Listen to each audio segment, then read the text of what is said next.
when the court has to form an opinion as to the person by whom any document was written or signed, the opinion of any person acquainted with the handwriting of the person by whom it is supposed to be written or signed that it was or was not written or signed by that person is a relevant fact.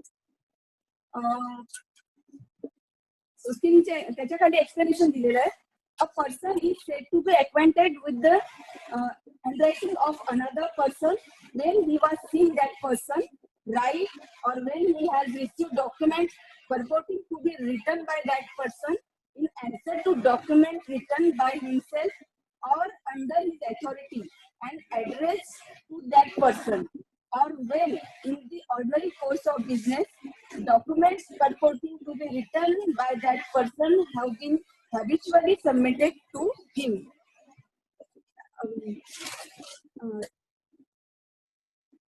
If we read this section, in this section has indicates one of the method of proving handwriting by the evidence of the written himself, by the evidence of a person who has seen the person whose handwriting in his question, right? By the evidence of a person acquainted with such handwriting, either by receiving letter purporting to be written by the person in answer to documents written by witnesses or under his authority and addressed to that person. आपण जर आता हे पूर्ण section वाचलं त्याच्यामधून आपण जरी provision घेतली तर ही एखादा हँडरायटिंग आपल्याला प्रूव्ह करायचं आहे तर त्या वेळी कोणत्या गोष्टी रिलेव्हंट होतील आणि त्या व्यक्तीची साक्ष कशा प्रकारे रिलेव्हंट करता येईल धरता येईल या संदर्भात आहे.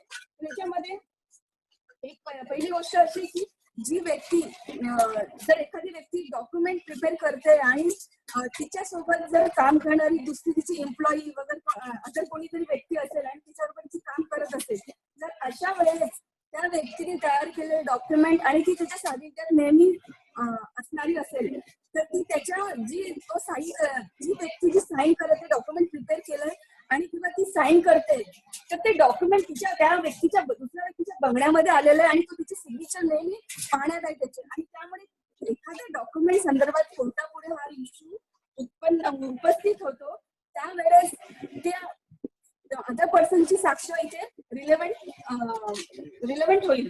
तसेच तिच्यामध्ये फक्त असं नाही की ती व्यक्ती सोबत काम करते म्हणून तर याच्यामध्ये बऱ्याच काही अशा गोष्टी आहे की जर एक्झाम्पल जर आपल्या जनरल आपल्या डेली लाईफ रुटीनच्या लाईफ मधलं आपण जर घेतलं तर आपल्या ऑफिसमध्ये एखादा क्लर्क आहे आणि आपल्याला जर पोलीस जर आपल्याशी पीपीशी पत्रव्यवहार करत असेल तर अशा वेळेस आपला पत्रव्यवहार आलेला आपल्या क्लार्कला आपण ते पत्रव्यवहार आल्यानंतर तो क्लार्क आपल्या तो फाईलला टॅग करतो ती गोष्ट.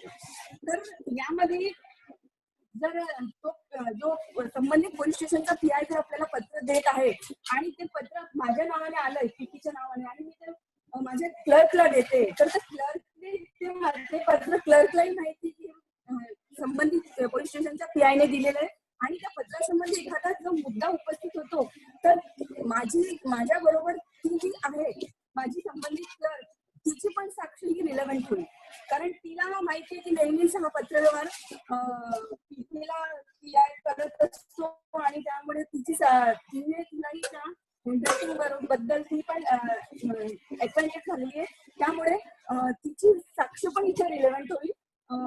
याच्यामध्ये की त्या व्यक्तीला पीआयला ना मी पाहिलेलं ना त्या क्लर्कने पाहिलेलं तरी पण ते जे कॉरेस्पॉन्डिंग ऑफ लेटर्स जे असतं आमच्यामध्ये तर ती थर्ड पर्सनने सुद्धा पाहिलेलं आहे आणि ती पण त्या संदर्भात ती त्या लेटरला टॅग करते आणि हॅबिच्युअली ती नेहमी हॅबिच्युअली ती लेटर सबमिट होत असतात. तर अशा प्रकारे त्या थर्ड पर्सनची साक्ष पण इथे रिलेव्हंट होऊन ठरेल.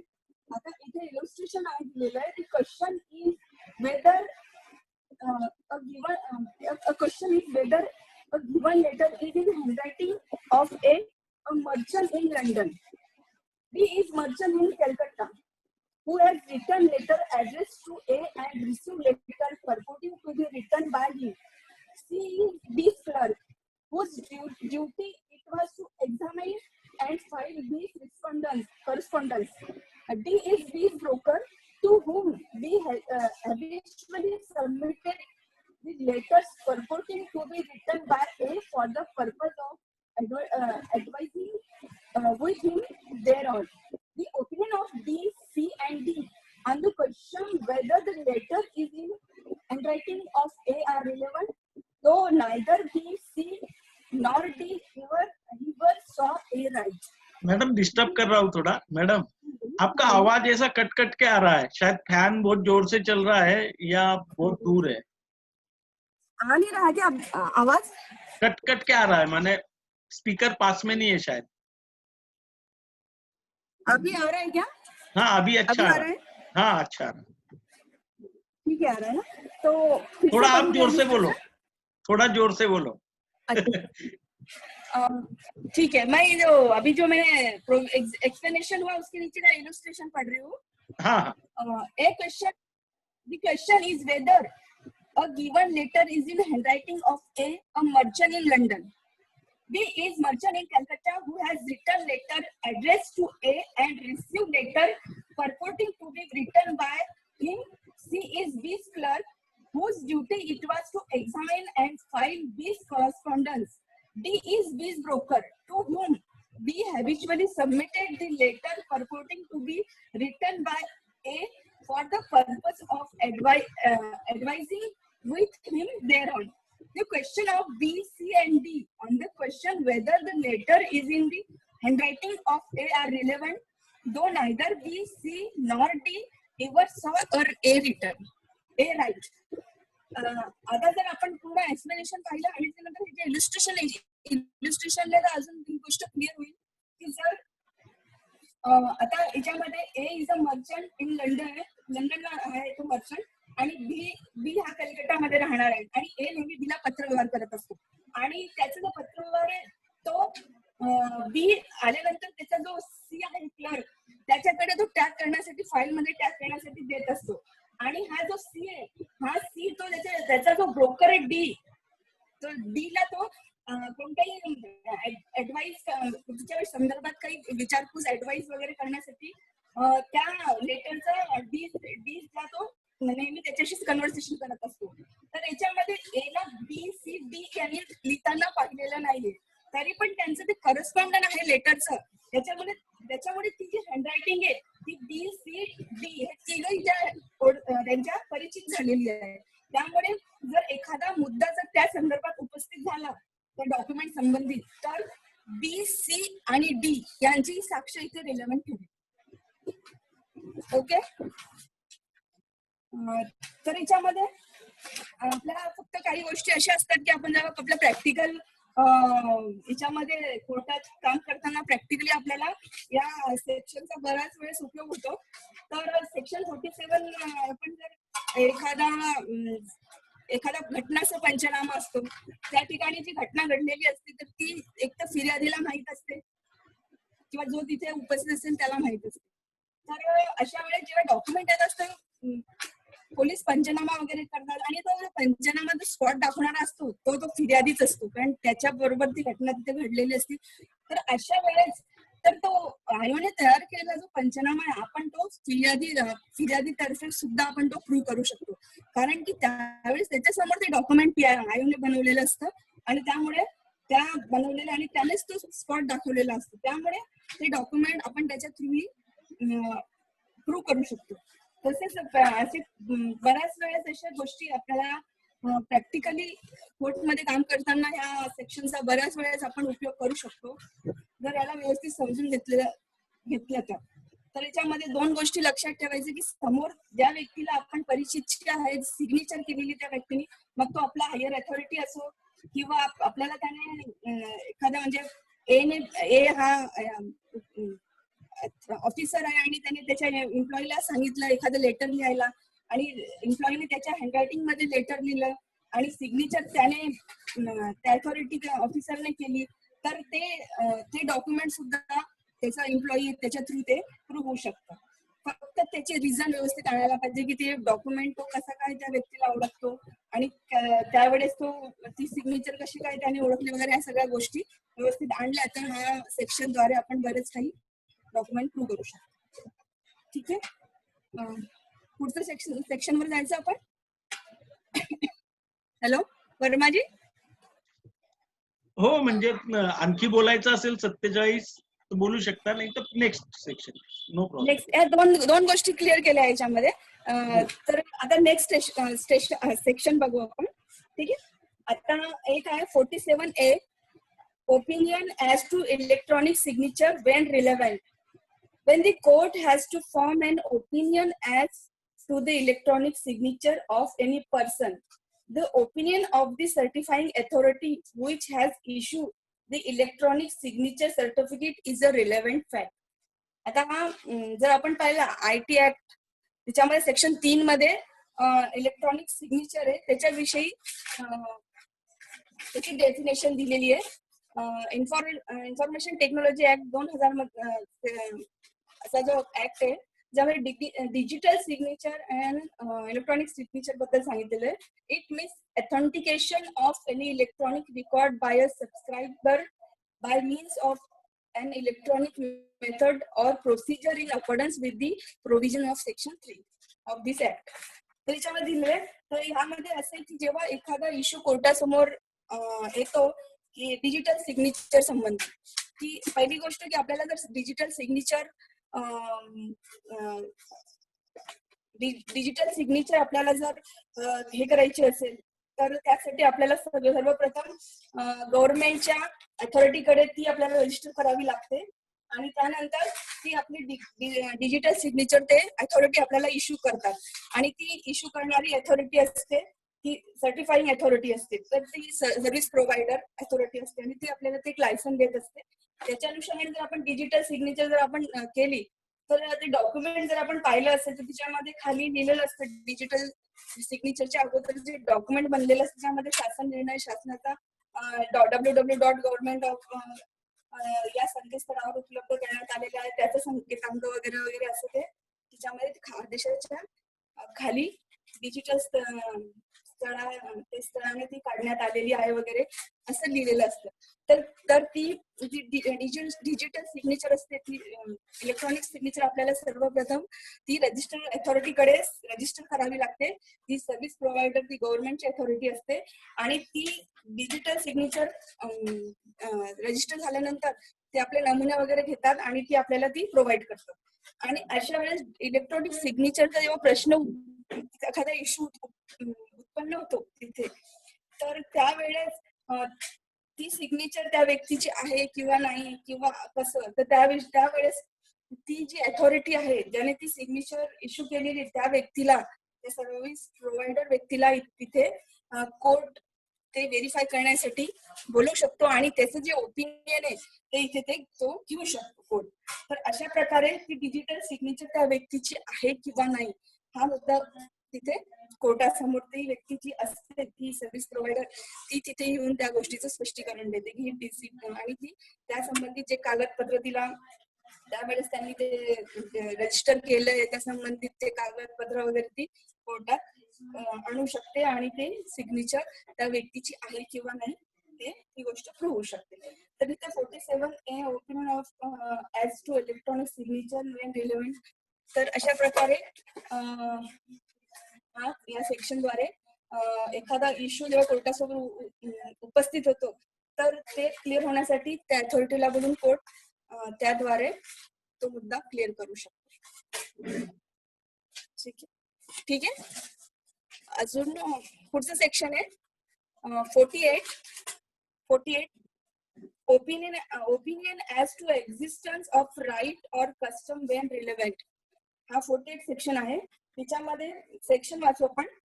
When the court has to form an opinion as to the existence of any general custom or right, the opinion as to the existence of such custom or right of person who would be likely to know of its existence if it existed are relevant. जर आपण 40 section वाचला त्याच्यामध्ये in this section has provided that opinion of a person who are in a position of know of the existence of a custom or usage, their locality are admissible. The customary rights may be proved as provided in section 13 and 32 for clause 4 of Evidence Act. जर आपण पाहिलं तर evidence ऍक्टची जर 32 ची जर आपण provision पाहिली तर तिच्यामध्ये पण 4th क्लॉज मध्ये दिलेलं आहे की or gives opinion as to public right or custom or matters of general interest. तर हिच्यामध्ये आणि हिच्यामध्ये पण आपण जो हा 48 सेक्शन बघतो त्याच्यामध्ये पण existence of right and custom when relevant. तर अशा वेळेस हे जर सेक्शन पाहिलं त्याच्यामध्ये डिफरन्स काय, the difference between the section 32 clause 4 is that under section 32(4) such statement of opinion must have been made by a person who is dead or cannot be found, etc. Whereas this section does not so require, as it is opinion of living person who will state his opinion before the court. There is a difference between both of section. This section deals with the oral evidence given in court by the person expressing the opinion. Section 13 applies all rights and custom, public or private. That is the difference between 13 and 48. हे फक्त 13 जर पाहिलं आपण तर private rights पण त्याच्यामध्ये custom and rights येतात आणि 48 मध्ये पाहिलं तर त्याच्यामध्ये फक्त जनरल अँड पब्लिक राईट्स संबंधित दिलेलं आहे. तर कस्टम पाहिलं तर custom is a unwritten law established by usage. Usages is a fact. Custom is a law. There can be usage without custom, but not custom without usage. आता यामध्ये जर आपण सेक्शन पाहिलं तर या सेक्शन मध्ये जर पाहिलं की यामध्ये युसेज आणि जे आहेत त्याच्यामध्ये जे राईट अँड कस्टम आहे ज्याबद्दल दिले, जर एखादी कस्टम एखाद्या लोकॅलिटीमध्ये फार पूर्वीपासून चालत आलेली आहे आणि ती कस्टम खूप वर्षापासून चालत आलेली हे जर कोर्टापुढे हा मुद्दा जर उपस्थित झाला तर अशा वेळेस अशा परिस्थितीत त्या लोकॅलिटी मधली स्पेशल मीन्स ऑफ नॉलेज असलेली व्यक्ती जर येऊन कोर्टासमोर आपलं ओपिनियन फॉर्म करते की नाही ही अशी पद्धत आहे, ही खूप वर्षापासून चालू आहे आणि ही पद्धत कोणताही विरोध नसून ती without any obstruction the custom is going on from very long time. आणि अशा परिस्थितीत जर ती स्पेशल नॉलेज असलेली ती व्यक्ती जर येऊन कोर्टामध्ये ती ओपिनियन देते तर that's opinion will be relevant according to section 48 of evidence act. तर आपण जर एक्झाम्पल घ्यायचं म्हटलं तर एखादी जर फॅमिली असली तर त्यांच्यामध्ये एखाद्या याच्यामध्ये जर इथे एक्झाम्पल दिलेलं आहे छान की द एक्सप्रेशन पण दिलंय. The expression general custom on right include custom or rights common to any considerable class of person. ती एका क्लास ऑफ पर्सन साठी असते आणि इलस्ट्रेशन दिलेले आहे. The right of villagers of a particular village to use the water of particular well is the general right within the meaning of this section. आता या illustration मध्ये दिलंय की आता विलेजर्स खूप वर्षापासून एकाच विहिरीतून पाणी आणताय आणि ती कसं काय तिथून आणायची ती खूप वर्षापासून चालू आहे, तर ती एक प्रकारे तिथून एक कस्टमच झालेलं आहे. तर ती गोष्ट जर एखादा व्यक्ती येऊन सांगतो कोर्टामध्ये नाही इतक्या वर्षापासून ही पद्धत इथूनच चालू आहे आणि ही एक कस्टम झालेली आहे, कस्टम इज अनरिटन लॉ, तर ते कायद्याच प्रकारे कायदाच होऊन जातो. तर त्याप्रमाणे तर ती व्यक्ती स्पेशल मीन्स ऑफ नॉलेज असलेली ती व्यक्ती जर कोर्टा पुढे येऊन त्या कस्टम अँड राईट्स बद्दल सांगते तर ते तिचं opinion it will be relevant according to section 48. फक्त ती व्यक्तीला त्याबद्दल स्पेशल नॉलेज पाहिजे आणि ती खूप वर्षापासून त्याला या माहिती आणि ती कस्टम विषयी त्याला माहिती आहे, या गोष्टी रिलेव्हंट महत्वाच्या आहे. तर 48 सेक्शन इथे ह्या कस्टम अँड राईट बद्दल इथे याप्रमाणे प्रोव्हिजन दिलेली आहे. आता सेक्शन 49 जर आपण पाहिलं opinion as to usage usages, tenants, etc. when relevant. त्याच्यामध्ये दिलंय की when the court has to form an opinion as to the usages and tenets of anybody, of a man or a family, the constitution and government of any religious or charitable foundations, or the meaning of word or term used in particular district or by particular class of people, the opinion of persons having a special mean of knowledge thereon are relevant fact. तर हिच्यामध्ये जर पाहिलं आपण first जर दिलेलं आहे, हे दिलेलं आहे हिच्यामध्ये usages and tenants of anybody of a man or family. जर या सेक्शन जर आपण इथे गेलो तर this section deal with the usages and tenants. This section enumerated certain kinds of matters which can be proved by the opinion of person having a special knowledge when the court has to form an opinion about them. Usages and tenants of anybody of a man. If any witness stated to his opinion on the existence of any family's custom, it is admissible under this section. त्याच्यामध्ये जर आपण याचं explanation पाहिलं तर एखाद्या फॅमिलीमध्ये जर अशी कस्टमच आहे, जसं का आपण ट्रायबल फॅमिली बघतो, त्याच्यामध्ये अशी कस्टम आहे की जर ती एखादी व्यक्ती मेली तर तिथे त्या व्यक्तीचे जे आहेत त्याच्यामध्ये तिच्या बायकोला किंवा मुलांना काही प्रॉपर्टीमध्ये अधिकार मिळणार नाही. आणि ही खूप वर्षापासून त्यांच्या फॅमिलीमध्ये आणि त्या ट्रायबल फॅमिलीमध्ये जी कस्टम चालू आहे, आणि जर ती कस्टम चालू आणि त्या फॅमिलीमधला एखादा व्यक्ती येऊन सांगतोय कोर्टामध्ये की ही कस्टम खूप वर्षापासून आमच्या कम्युनिटी आणि आमच्या फॅमिलीमध्ये चालू आहे आणि विदाऊट ऑब्स्ट्रक्शन ही खूप वर्षापासून चालू आहे, तर जेव्हा अशी स्पेशल मीन्स ऑफ नॉलेज असलेली व्यक्ती जर कोर्टासमोर येऊन त्या परंपरेबद्दल सांगते तर its opinion will be admissible under section 49 of this section. आणि त्यानंतर जर दुसरं पाहिलं आपण example, the constitution and government of any religious or charitable foundation or in any religious and in particular locality. आणि आपण जर आता हे पाहिलं की रिलीजियस अँड चॅरिटेबल मध्ये तर कोणतेही जे इन्स्टिट्यूशन फॉर्म होतात धार्मिक आणि चॅरिटेबल, त्याच्या ते चालवण्यासाठी काही ना काही नियम तयार झालेले असतात. आणि ते नियम असे असतात की ते फार पूर्वीपासून चालत आलेले असतात. जसं आपण एक्झाम्पल घेतलं तर प्लेस ऑफ वर्शिप. ही वर्शिपवर गेलं तर की एका ठिकाणी असं आहे की मंदिरामध्ये अशी पद्धत आहे की त्यावेळेस इतक्या वेळेसच पूजा होते, त्या मंदिरामध्ये अशी चालत आलेली एक प्रथा आहे की इतक्या वेळेस पूजा होते, ती पूजा अशा पद्धतीने होते.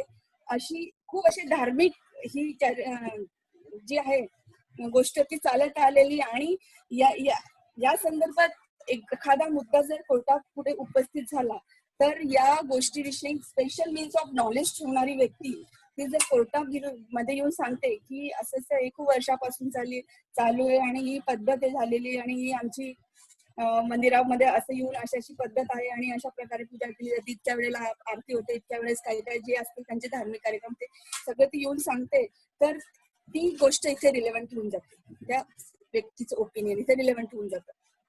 तसंच आपण जर मस्जिदचं एक्झाम्पल घेतलं किंवा चर्चचं एक्झाम्पल घेतलं तर ती याच्यामध्ये जर तो व्यक्ती असेल तर तो एखादा पंडित सांगणार असेल मंदिरामधला किंवा तिथला लोकॅलिटी मधला एक खूप वर्षापासून असताना हे सगळं बघणारा एक स्पेशल मीन्स ऑफ नॉलेज असणारा व्यक्ती असणार. आणि जर मस्जिदचं पाहिलं तर मस्जिदमध्ये पण ते मौलवी वगैरे असेल तर तो त्या धार्मिक स्थळाबद्दल जिथे काय तर किती वेळा नमाज होते, काय होते, कशा प्रकारे धार्मिक कार्यक्रम होतात वगैरे, जर ते खूप वर्षानुवर्ष चालत असेल तर ती व्यक्ती त्याविषयी स्पेशल मीन्स ऑफ नॉलेज मध्ये ते मौलवी तिथे येऊन कोर्टाला ते ओपिनियन देऊ शकते. त्यानंतर तिसरा जो मुद्दा याच्यामध्ये meanings of word to or terms use in particular district or any particular class of person. जर आपण याच्यामध्ये हा तिसरा मुद्दा पाहिला तर एक असं की इंडियामध्ये असं खूप सारे भाषा आहे, खूप सारे लँग्वेजेस आहे, तर ती लँग्वेज प्रत्येक जो भाषेचा जो वर्ड असतो तो एका ठिकाणाहून दुसऱ्या ठिकाणी वर्ड सेम असतो पण कधी काय त्याचं मिनिंग बदलत असतं. तर याच्यामध्ये असं आहे की जर एका डिस्ट्रिक्ट मध्ये जो शब्द वापरला जातो तो त्याचा मिनिंग त्या तिकडे असणाऱ्या त्या तिकडच्या लोकॅलिटीच्या मध्ये असणाऱ्या व्यक्तीला जो स्पेशल नीड्स ऑफ नॉलेज ठेवतो, तर तो त्याचं एक्सप्लेनेशन, त्याचं वर्डचं एक्सप्लेनेशन बरोबर करू शकतो. तर अशा वेळेस जर कोर्टासमोर असा हा मुद्दा उपस्थित होतो, तर त्या व्यक्तीचं हे जे आहे ओपिनियन तिचं रिलेव्हंट ठरतो. तसं काय आपण एक्झाम्पल घेऊया की एक असं बस हा शब्द आहे, तर बस म्हणजे आपण त्याला म्हणतो थांबा, आणि बस व्हेकलला म्हणतो. तर अशा वेळेस एकच आहे तो शब्द आहे वर्ड, पण त्याचे मिनिंग दोन निघतात. तर अशा वेळेस त्या मिनिंगचं किती मिनिंग तिथे कशी काय चालू आहे त्याचा अर्थ असाच निघतो असं सांगणारी जी स्पेशल मीन्स ऑफ नॉलेज व्यक्ती जर कोर्टासमोर येऊन सांगेल, तर त्याप्रमाणे ते त्याचं मिनिंग तिथे कोर्ट त्याचं ओपिनियन रिलेव्हंट होईल. ठीक आहे. आता सेक्शन आपण 50 बघू. Opinion on relationship when relevant. When the court has to form an opinion as to the relationship of one person to another, the opinion expressed by conduct as to the existence of such relationship of any person who, as a member of a family or otherwise, has a special means of knowledge on the subject is a relevant fact, provided that such opinion shall not be sufficient to prove a marriage in proceeding under the Indian Divorce Act or in prosecution under section 494, 495, 497 or 498 of IPC. The section है कि two things are necessary in this section. The witnesses must have special means of knowledge with regard to existence of a disputed relationship, either as a member of a family or otherwise, and the witnesses must depose of his own conduct towards the person whose relationship is in dispute. तर दोन गोष्टी त्या महत्वाच्या आहे की त्या व्यक्तीची relationship जर डिस्प्यूट मध्ये आहे आणि कोर्टाला त्या रिलेशनशिप बद्दल मत फॉर्म करायचंय, ओपिनियन फॉर्म करायचंय, तर पहिली गोष्ट कोर्ट त्या फॅमिली मधले जो मेंबर असेल त्या मेंबरचं मत फॉर्म करेल की तो व्यक्ती सांगेल की आमच्या फॅमिलीमध्ये येऊन आमच्या फॅमिलीमधले हे आहेत ए आणि बी हजबंड वाईफ आहे आणि ते खूप वर्षापासून ते हजबंड वाईफ म्हणून राहतात वगैरे, असं एखाद्या त्या फॅमिलीच्या मेंबरने जर ते ओपिनियन फॉर्म केलं तर ते court it will be relevant according to this section. And जर आजूबाजूचे लोक असतील आणि त्या कपलला ते नेहमी बघत असेल त्यांचं कंडक्ट, त्यांची जे आहे ते कशा प्रकारे ट्रीट करतात, म्हणजे ते वाटायला ते हजबंड वाईफ सारखेच ट्रीट करत आहे आणि त्यांची रिलेशनशिप ते हजबंड वाईफ म्हणूनच ते त्यांचं कंडक्ट वरून पण ते दिसून येतं. तर त्या अशा वेळेस या लोकांची जे हे लोक खूप वर्षापासून त्यांचं ते त्या कपलला बघत आहे आणि त्यांचं ते ट्रीटमेंट वरून त्या इन्फरन्स कळते की हे हजबंड वाईफच आहे, तर अशा व्यक्तीने दिलेलं ओपिनियन आहे तर as to it's become a relevant according to this section. आणि याच्यामध्ये पुढे प्रोव्हाइडेड केलेलं आहे की याच्यामध्ये जर डायव्होर्स, जर एखाद्या डायव्होर्स डिस्प्यूट असेल मध्ये हजबंड अँड वाईफ मध्ये, तर त्याच्या अगोदर त्यांना अशा वेळेस हा जो 50 आहे तो अप्लिकेबल ठरणार नाही, कारण थर्ड पर्सनचं ओपिनियन इथे रिलेव्हंट ठरणार नाही. जर डायव्होर्स आहे तर त्यांना पहिलं मॅरेज प्रूव्ह करावं लागेल आणि त्यानंतर ते डायव्होर्सची प्रोसिडिंग चालेल. तर यामध्ये त्यांना मॅरेज प्रूव्ह करण्यासाठी त्यांना अदर्स वे त्यांना घ्यावे लागतील, त्यांना सेक्शन 50 अप्लिकेबल राहणार नाही. त्यानंतर जर त्यांनी त्यानंतर 494 जर पाहिलं तर ही बायगमी आहे, तर बायगमी सेकंड मॅरेज प्रूव्ह करण्यासाठी पण तुम्हाला फर्स्ट मॅरेज अगोदर प्रूव्ह करावं लागेल. तर ते प्रूव्ह करण्यासाठी पण तुम्हाला सेक्शन 50 ऍप्लिकेबल होणार नाही, कारण की एक थर्ड पर्सनचं ओपिनियन की ते मॅरिड आहे आणि ते सफिशियंट नाहीये. तर त्यासाठी त्यांना ते अदर्स वेने ते डॉक्युमेंट वगैरे आणून फर्स्ट मॅरेज हे प्रूव्ह करावं लागेल. त्यानंतर सेक्शन आहे 494. तर हिच्यामध्ये एखाद्या व्यक्तीने जर 494 प्रमाणे जर पहिला मॅरेज झालेला असेल, दुसरं कॉन्ट्रॅक्टद्वारे त्याने मॅरेज केलेलं आहे, त्याचा कॉन्ट्रॅक्ट झालेला मॅरेजचा, तर अशा वेळेस पण हा सेक्शन ऍप्लिकेबल होणार नाही. हा ऑफेन्स प्रूव्ह करण्यासाठी पहिले त्यांना मॅरेज प्रूव्ह करावं लागेल. त्यामुळे हे एक्सक्लूड केलेलं आहे 494 पण. त्यानंतर 494 आहे जी अडल्टरी आहे, ती अडल्टरी पण प्रूव्ह करण्यासाठी त्यांना सगळ्यात पहिले मॅरेज प्रूव्ह करावे लागेल. जर अडल्टरीचं ऑफेन्स आहे तर फक्त ते थर्ड पर्सनचं ओपिनियन की यांचं मॅरेज झालंय ते 50 प्रमाणे ते ऍडमिसेबल इथे होणार नाही. त्यामुळे अडल्टरी प्रूव्ह करण्यासाठी पण फर्स्ट मॅरेज प्रूव्ह करावे लागेल अदर सोर्सेसद्वारे. त्यानंतर 494 आहे ते सुद्धा प्रूव्ह करण्यासाठी त्यांना मॅरेज प्रूव्ह करावं लागेल आणि त्यामध्ये 50 हा ऍप्लिकेबल होणार नाही, कारण 494 मध्ये पण मॅरिड वुमेन म्हटलेले, तर त्यामुळे ती वुमन मॅरिड असली पाहिजे आणि त्यामुळे हा 498 ऑफेन्स प्रूव्ह करण्यासाठी सुद्धा ह्या गोष्टीची आवश्यकता आहे. त्यामुळे 50 हा ऍप्लिकेबल होणार नाही. त्याच्यामध्ये जर आपण 50 बघण्यासाठी जर आपण एक एक्झाम्पल घेऊ, तर जर एखादी म्युन्सिपल कॉर्पोरेशनचं जर इलेक्शन आहे आणि जर त्या व्यक्तीला जो इलेक्शन मध्ये उभा आहे आणि त्याला जर एकापेक्षा 2 मुलं आहेत किंवा एकापेक्षा म्हणजे 2 बायका आहेत त्याला समजून घ्या, तर अशा वेळेस त्याने जर माहिती लपवली तर ती 50 प्रमाणे जर कोणी सांगत असेल येऊन की नाही त्याला 2 पेक्षा जास्त मुलं आहेत, तर अशा प्रकारची एव्हिडन्स पण इथे रिलेव्हंट ठरणार नाही. ते त्या व्यक्तीला 2 पेक्षा जास्त मुलं आहे किंवा त्याला 2 बायका ही गोष्ट प्रूव्ह करण्यासाठी त्या व्यक्तीचं अदर सोर्सद्वारे तो सगळं प्रूव्ह करावे लागेल. फक्त 50 ऍप्लिकेबल इथे होणार नाही असं.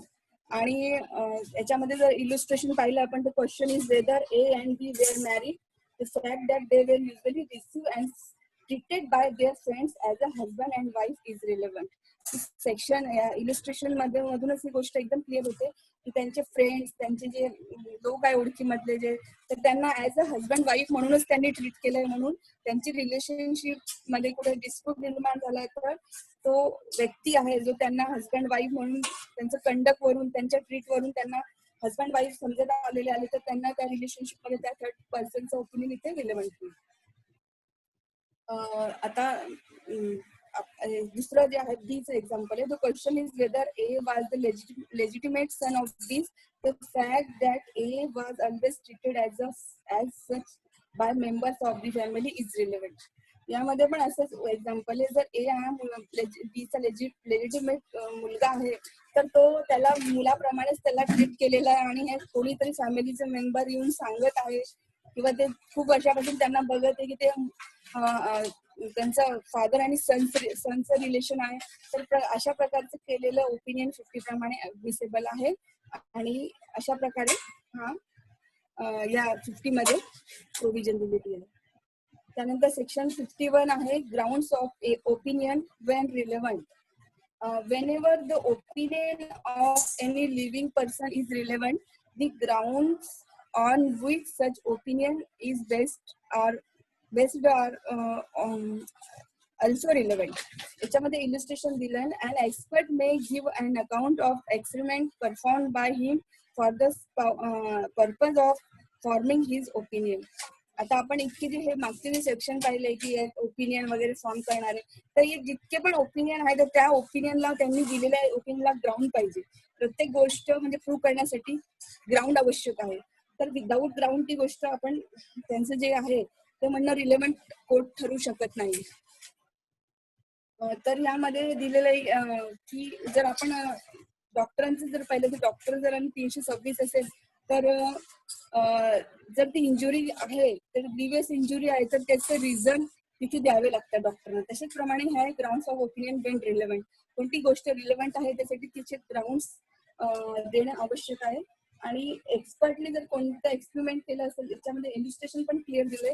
आपण बघतो की सीए आपण एक लिकरचं एक्झाम्पल घेऊ, तर लिकर जर आपण सीए रिपोर्ट साठी पाठवतो सीए साठी, तर त्या रिपोर्टमध्ये त्याच्यामध्ये त्याने एक्सपेरिमेंट करून ते किती याच्यामध्ये अल्कोहोलचं प्रमाण आहे वगैरे ते सगळे तो त्या रिपोर्टमध्ये नमूद करतो. त्यामुळे ते ग्राउंड्स त्याने दिलेले असतात की त्याच्यामध्ये किती प्रमाणात काय आहे, अल्कोहोल किती आहे. तर अशाच प्रकारे आपण दुसरे जे रिपोर्ट असतात हँडरायटिंग एक्सपर्टचे असतात, तर सगळ्या गोष्टी जर ते त्यांना ओपिनियन द्यायचं असेल तर त्यांना त्या संबंधित ग्राउंड्स द्यावे लागतात. तर हे सेक्शन आहे जे मला जितके कॉन्सेप्ट कळले त्याच्यात ते मी तुम्हाला सांगण्याचा प्रयत्न केला. आता याच्या अगोदर तुम्हाला जास्त माहित असेल तर तुम्ही एक्सप्लेन करावे. बरं, माझी आप करो अब एक्सप्लेन इसमें मेरी कोई गलती हो गई होगी तो आप एक्सप्लेन करो. आपका हो गया मैडम? हाँ, मेरा इतना ही था.